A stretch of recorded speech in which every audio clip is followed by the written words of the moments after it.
Tere ka minu poolt, mina olen siis Tarmo Kall ja kõigepealt ütleks siis, et ma ei ole seda tööd üksi teinud, et suur osa tehnilist tööd on teinud minu ja Aive Liibuski doktorant Ivar Kapsi, kes ka siin saalis istub, ja rühmajuht siis meil on professor Aive Liibusk. Ja kõigepealt natuke enda taustast ka, kuna ma selle auditooriumi ees esinen esimest korda, et ma olen oma ettevalmistuselt geodeet ja minu ArcGIS-i teekond tegelikult algas üsna hiljuti, võib-olla 5 aastat tagasi või niimoodi, kui meil õppekavade ümbertegemise käigus tehti üks selline aine nagu ruumiandmete analüüs juurde ja mida siis mina juhtusin õpetama ja see on olnud siis selline nagu õppimise teekond ja võib-olla need meetodid, mida ma nüüd näitan ka teile, ei ole võib-olla need kõige tõhusamad ja saaks seda võib-olla kuidagi tõhusamalt teha, aga jah, et me ka alles oleme õppimise faasis. Natukene siis ka viimaseid uudiseid Maaülikooli sellest struktuuriüksusest, kus mina töötan, et kui me siin vahepeal viimased 5 aastat olime kokku liidetud metsanduse õppetooliga, siis alates selle aasta algusest oleme me siis jälle iseseisev struktuuriüksus, õppetool ja õppetooli hoidja on professor Evelin Jürgenson. Töötab meil siis 20 õppejõudu ja teadlast ja õpib 157 üliõpilast kokku siis nii bakalaureuse kui ka magistriastmes. Ja õpetatakse meil siis 3 õppekaval, 1 bakalaureuse õppekaval ja 2 magistriõppekaval. Magistriõppekavad siis geodeesia ja ruumiandmete hõive, fookusega siis just geodeesial, kaugseirel ja kinnisvara ja maakorraldus ja sulgudes on siis antud nende õppekava juhtide nimed. Aga nüüd siis tulles selle konkreetse ettekande teema juurde, et millest see huvi nüüd seda asja uurida, ranniku kaldajoont, see tekkis tegelikult meil ühe sellise probleemi tagajärjel, et meil oli eesmärgiks doktorandil, kes tegeleb siis meretõusu uurimisega, merepinna tõusu uurimisega ja selle kahjude hindamisega. Et tekkis küsimus, et kui palju siis seda maismaad aastaks näiteks 2100 meil mere alla jääb. Ja tekkiski küsimus, et aga mille suhtes me siis nüüd hakkame seda pindala arvutama, et kui palju siis sinna mere alla jääb pärast veetaseme tõusu, ütleme 100 aasta pärast. Ja kui me proovisime sättida nüüd Eesti ranniku veemõõdujaamade pikaajalisi keskmisi andmeid kaardi peale, siis ETAC-i Maa- ja Ruumiameti ETAC-i kaldajoonega ta nüüd kõige paremini kokku ei sobinud ja seetõttu me jõudsime ka natuke ummikusse, et leidsime vist esialgsete arvutuste kaudu, et aastaks 2100 kaotame me ainult 400 hektarit maismaad, et mis ei ole nüüd väga selline suur number, aga sellest siis tekkis see huvi, et mille suhtes me siis tegelikult peaksime hakkama arvutama selliseid asju. Ja nüüd siin on ka selgunud, et ega see kaldajoon nüüd metoodiliselt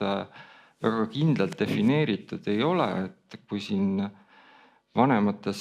seadustes nagu ranna- ja kaldakaitse seadus, mis enam ei kehti, oli märgitud, et tavaline veepiir on siis käesoleva seaduse tähenduses maakatastrikaardil märgitud veekogu piir ja kõrgveepiir siis 1,5 meetrit, sellest kõrgemal. Siis nüüd hiljuti vastu võetud looduskaitseseadus ütleb siis, et lähtejoon on ruumiandmete seaduse kohaselt Eesti topograafia andmekogu põhikaardile kantud veekogu piir. Ja ETAG-i kaardistusjuhend siis on natuke detailsem, mainib siis sõnaga keskmine veetase ehk siis keskmise veetaseme juures maailma merega ühenduses olev soolase veega täitunud maismaa nõgu. Ja võib-olla on olemas ka mingisugused Maa- ja Ruumiameti sisesed sellised metoodilised juhendid, aga vähemalt avalikult neid ei ole meie leidnud ja kõige täpsem metoodika kirjeldus, mis me oleme seni leidnud, on siis Olev Veskimäe ja Lea Pautsi artikkel ajakirjas Geodet kaldajoone kaardistamisest, kus me siis leidsime siis natuke põhjalikuma info, et selle kaldajoone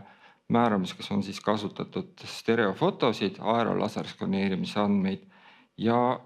Eesti ranniku veemõõdujaamade aegridade keskmisi andmeid siis 2010 kuni 2020. Aga ikkagi jääb siis üles ka teatud küsimusi, et näiteks kui need keskmised veetasemed on arvutatud, ranniku veemõõdujaamade keskmised tasemed, kas siis näiteks on arvestatud ka maatõusu trendiga või mitte, sest me teame, et Eesti on siis ju jääjärgse maatõusu tõttu ka pidevas liikumises, et mis ranniku veemõõdujaamadel avaldub siis näiteks niimoodi, et maapind tõuseb, siis kui veetase jääb samaks, siis näiliselt meil veemõõdujaama lugem on tegelikult väiksem hoopis. Et kas neid korrektsioone on sisse viidud või mitte. Ja tekkiski siis huvi nüüd seda asja täpsemalt uurida ja selleks me võtsime siis ühe katsepolügooni uuringu alaks, võtsime siis kõige kergemini ligipääsetava koha meie jaoks, on siis Pärnu laht ja see punase joonega märgitud ala on siis praegu võetud siis nii-öelda meie uuringu lähtejooneks, ehk siis on see ETAG-i kaldajoon Pärnu rannikul ja siis lihtsalt piirildatud mingisuguse alaga ära. Ja milliseid andmeid me siis kasutasime selle jaoks, et võrrelda nüüd seda Maa- ja Ruumiameti kaldajoont, me kasutasime siis aerolaserskaneerimise punkte, täpsemalt öeldes siis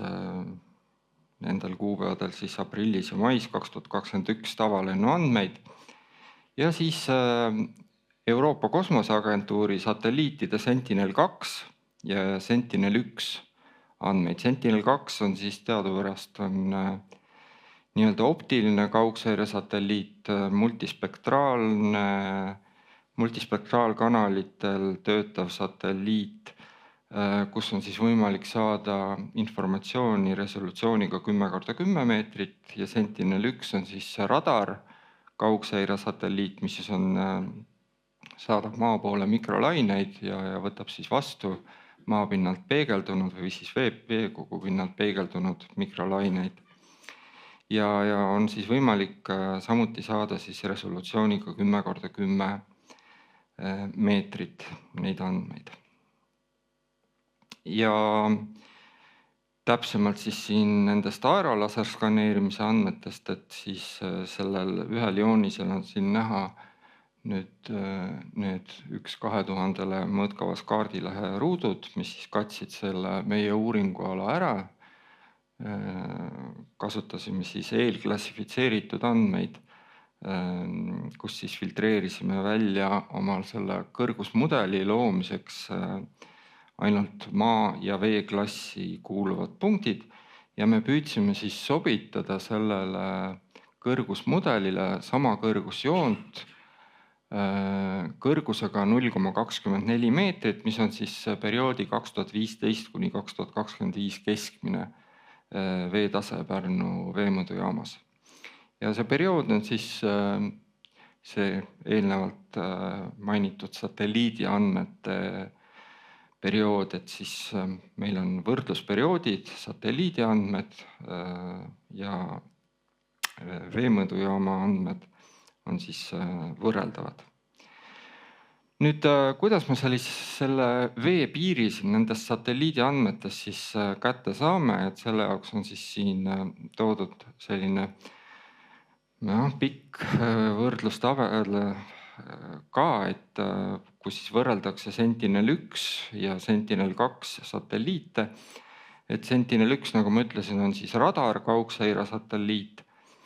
mille eelis on siis see, et selle kohta me saame siis nii-öelda pildi või kujutise sõltumata ilmast, et ta ei sõltu pilvedest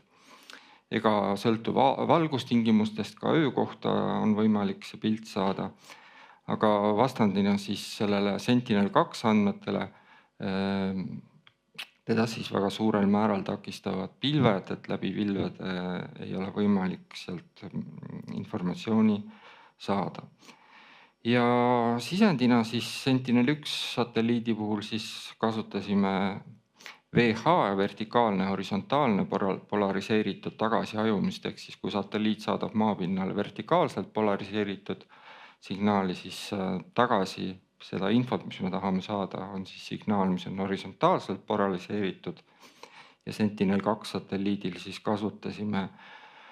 teatud indeksite arvutamiseks rohelise ja punase nähtava valguse kanaleid ja siis lähiinfrapuna kanaleid ja lisaks siis eelklassifitseeritud andmeid, SCL andmeid. Ja mis põhimõtted siis, kuidas on üldse võimalik tuvastada vee ja maa vahelist piiri satelliidi andmete põhjal, ongi siis see, et Sentinel-1, nagu ma ütlesin, saadab siis mikrolaineid maapinnale ja veepinnale ja see signaal, mis tagasi peegeldub siis sinna, see on tegelikult muidugi murdosa sellest, mis välja on saadetud ja kui veepind on sile, siis praktiliselt sellelt pinnalt absoluutselt tagasipeegeldust satelliidi suunas ei ole, et see hajub igale poole mujale ära ja satelliidi pildi peal paistab ta siis selline must. Ja sama on siis optilise satelliidi puhul, et ka mida pikemaks valguse laine pikkus läheb, seda rohkem see vees neeldub, ehk siis näiteks lähiinfra signaal paistab siis selle Sentinel-2 satelliidi peal praktiliselt must välja, ehk siis ta neeldub tegelikult veepinnal. Ja arvutasime siis teatud indeksid, püstitasime siis nendele indeksitele meie arvates optimaalsed lävendid, kus siis oleks võimalik tuvastada selle maa ja vee vaheline piir. Ja tulemuseks siis saime sellise binaarse rasterkujutise mõlema satelliidi kohta, Sentinel-1, Sentinel-2 satelliidi kohta, kus siis näiteks number 0 tähistab vett, number 1 maad.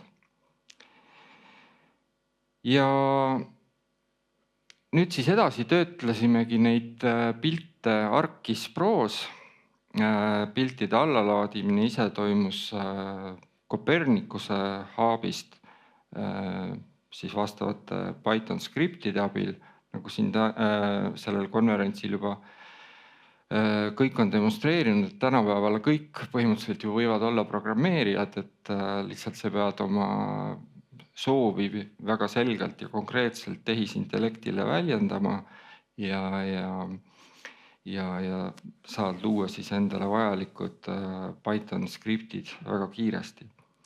Ja edasi siis me töötlesime neid, nagu ma ütlesin, ArcGIS-Pros, et kui meil on siis selline binaarne raster alla võetud sinna ArcGIS-Prosse, siis alguses on ta üsna selline säbruline, seda me siis proovisime siluda rastritsoone boundary clean meetodiga ja siin on siis näha ka, missugust efekti siis silumine annab, et need valged pikslid, mis siin on näha ja siis need tumesinised pikslid, need on siis need, mis silumise käigus on siis ära kadunud ja see helesinine ja hall on siis pärast seda silumist nii-öelda jäänud pikslid. Ja pärast siis toimus rasterkujult vektorkujule üleminek ja siis lisasime tekkinud atribuuttabelisse siis juurde ka ajainformatsiooni, et millal siis satelliidipilt oli siis saadud. Ja siin on siis lihtsalt üks pilt sellest Copernicus Hub'ist, kus siis saab siis siin vastavalt oma skriptile siis soovitava väljundi, et siin me näemegi siis seda binaarset rastrit, Sentinel-2 pilti, resolutsioon 10x10 meetrit eelmise aasta märtsist. See on lihtsalt üks näide võetud sellisest pildist, mis on selline suhteliselt puhas pilt, et pilved ei ole siin seda kujutist seganud. Ja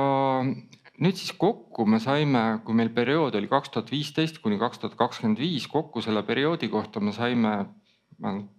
see number mul siin ettekandes puudub, aga kuskil 70 satelliidipilti ja kui need rastrid olid siis ära sillutud, siis me liitsime need kokku ja kriteeriumiks oli siis meil siis see, et vähemalt 90% nendest liidetud pikslitest peavad defineerima üheselt või samamoodi seda maapikslit või veepikslit. Ja hiljem siis juba siis see saadud liidetud raster töödeldi siis samamoodi vektorkujule ja see on siis väljendab nagu sellist keskmist maa ja vee vahelist piiri sellel perioodil 2015 kuni 2025. Ja me võtsime siis võrdluseks alguses maru kaldajoone, genereerisime siis sellele punktid ja arutasime siis ristkaugused nendele Sentinel-1 ja Sentinel-2 keskmistele veepiiridele ja arutasime siis erinevuste statistika. Ja kõige suurem väljakutse, mis meil selle töö juures oligi nüüd just nendest aerolaserskaneerimise punktidest sellise ühtlase ja pideva sama kõrgusjoone saamine. Ja siin me siis kasutasime mitmeid selliseid üldistamise võtteid, et kõigepealt tegime seda laserskaneerimise punkte natuke hõredamaks ja siis silusime neid focal statistics meetodiga ja lõpuks meil õnnestus seal ikkagi mingisugune selline ühtlane joon saada. Ja siin ongi siis nüüd vaatame seda tabelit kõigepealt, et missugune tuli siis keskmine erinevus selle Maa- ja Ruumiameti ETAC-i kaldajoone ja meie arvutatud LIDAR-i samakõrgusjoone Sentinel-1 maa ja vee vahelise piiri ja Sentinel-2 maa ja vee vahelise piiri erinevus. LIDAR ja Sentinel-1 annavad üsna sarnased erinevused ETAC-i kaldajoonega, aga Sentinel-2 siis annab päris 2 korda, ütleme niimoodi jämedalt 2 korda suurema erinevuse sellest Maa- ja Ruumiameti kaldajoonest. Ja nagu eeldada võis, kõige suuremad erinevused tulevadki just siin nendel roostikulistel kaldaaladel ja seal, kus on liivasemad alad, seal on siis erinevus ka väiksem ja need erinevad värvid siis nendel joonistel on siis siin all ka kujutatud. See punane on siis ETAC-i kaldajoon. Ja kui nüüd eelmisel pildil me nägime keskmist kaldajoont juba nendest satelliidiandmetest 2015 kuni 2025, siis siin on nüüd mul üks väike animatsioon ka, et kui me panime kõik need üksikud pildid niimoodi ritta, siis me näeme siit selle kaldajoone dünaamikat ka ja ega ta väga palju ei muutu, just need suuremad, ma ütlen ette ära, see klipp on ainult 15 sekundit pikk, et need suuremad muutused on siis siin just nendel samadel roostikulistel aladel, kui ma panen nüüd ta käima.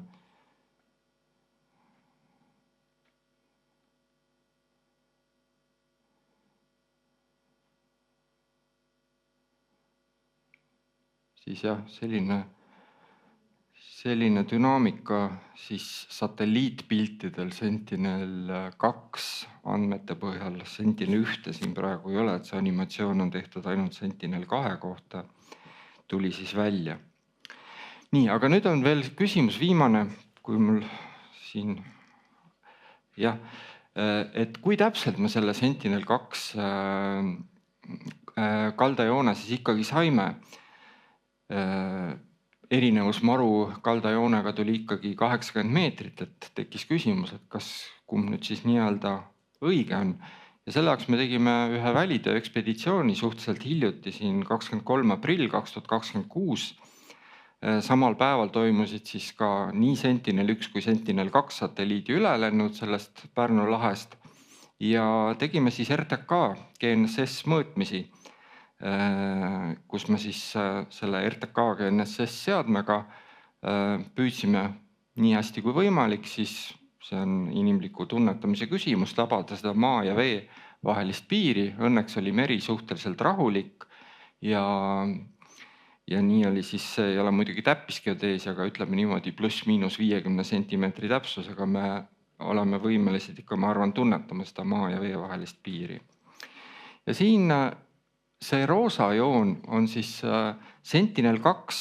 satelliidi pildis samamoodi eelneva metoodika abil, mis ma siin rääkisin, saadud kaldajoon ja need rohelised punktikesed on siis RTK GPS mõõtmisega saadud punktid. Ja kui me siin vaatame nüüd nende erinevuste statistikat, siis me näeme, et see Sentinel-2 satelliit eristas meil maa ja vee vahelise piiri võrreldes RTK GNSS-iga, mis ju oma olemuselt on seal pluss-miinus 2 sentimeetri täpsusega meetod. See keskmine erinevus on 5-6 meetrit, nii et see on väga kõrge täpsus selle Sentinel-2 satelliidi maa ja vee piiri tuvastamise kohta. Meie õnneks siin, kui me nüüd räägime soovitustest, et mis siin edasi veel tuleks teha, edasi uurida, on siis kindlasti see, et meie tegime need kontrollmõõtmised madala veepiiri juures, et see madala veetaseme juures, et siin selle joonise peal on ka näha, et tegelikult ütleme kuskil maksimaalne